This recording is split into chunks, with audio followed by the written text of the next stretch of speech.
5 ayat 11 sampai 12. Barang siapa memiliki anak, dia memiliki hidup.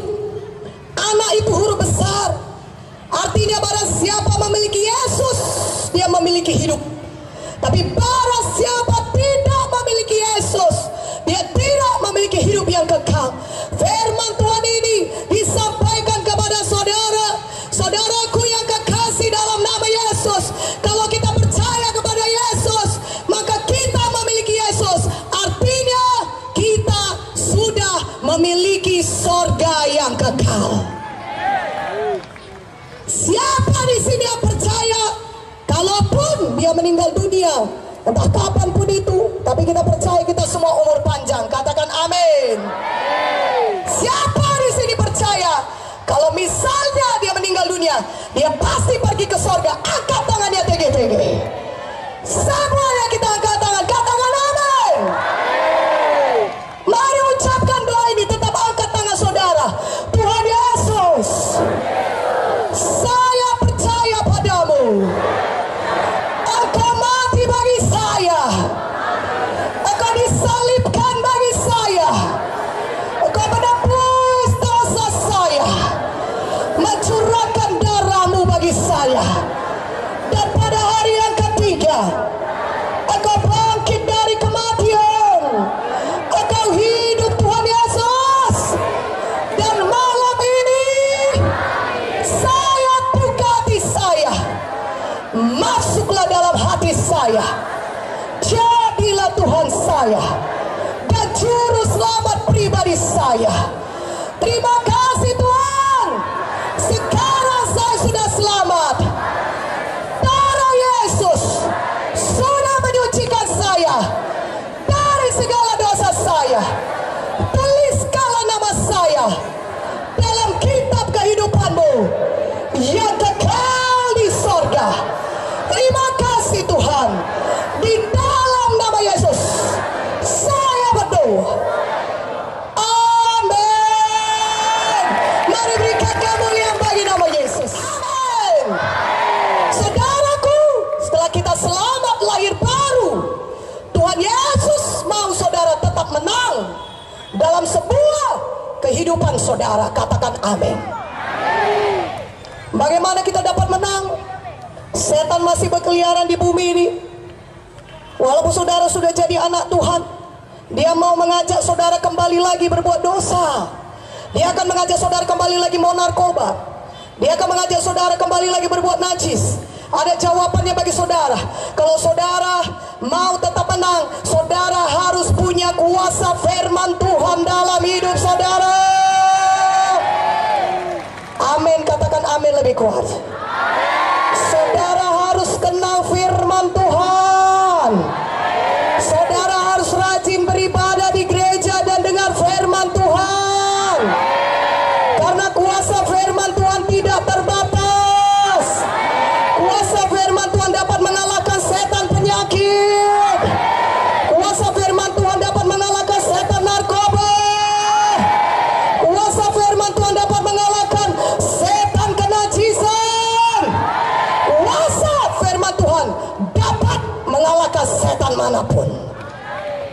Tuhan Yesus berkuasa, katakan amin. Tetapi tahukah saudara, kuasa firman Tuhan sama berkuasanya dengan Tuhan Yesus sendiri.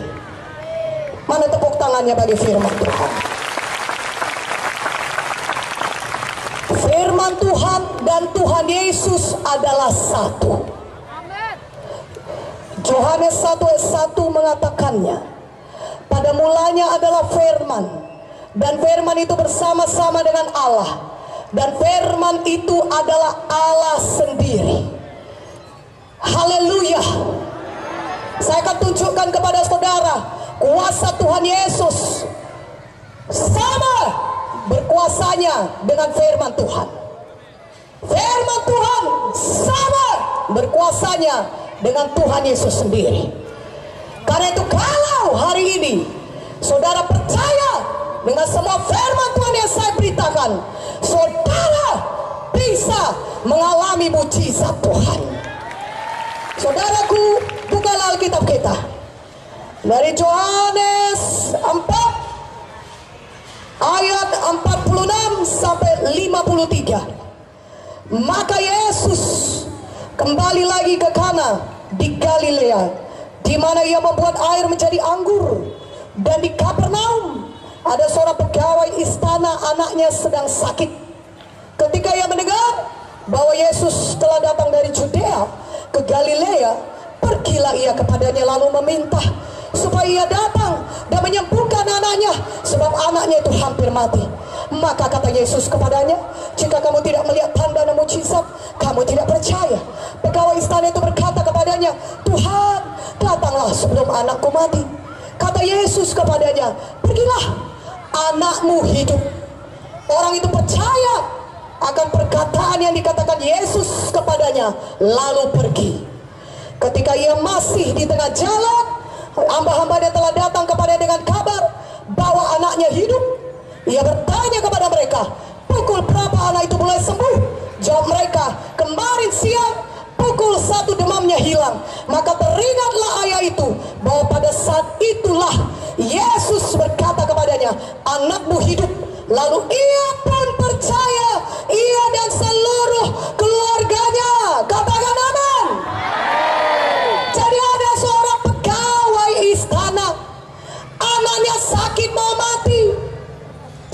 Dia mendengar Yesus sudah ada di Galilea, saudara, sudah ada di Kana di Galilea, dan dia tinggal di Kapernaum.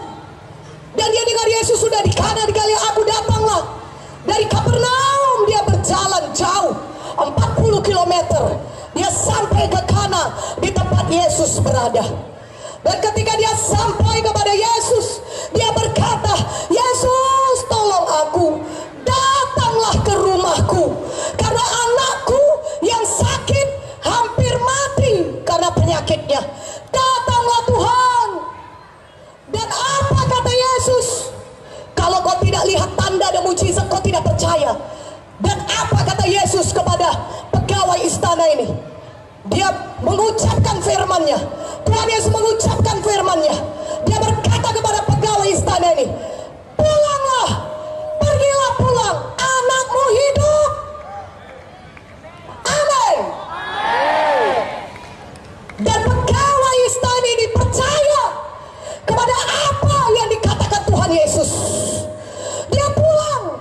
Itu jauh jalannya, sekitar 40 km. Dia pulang ke arah rumahnya di Kapernaum.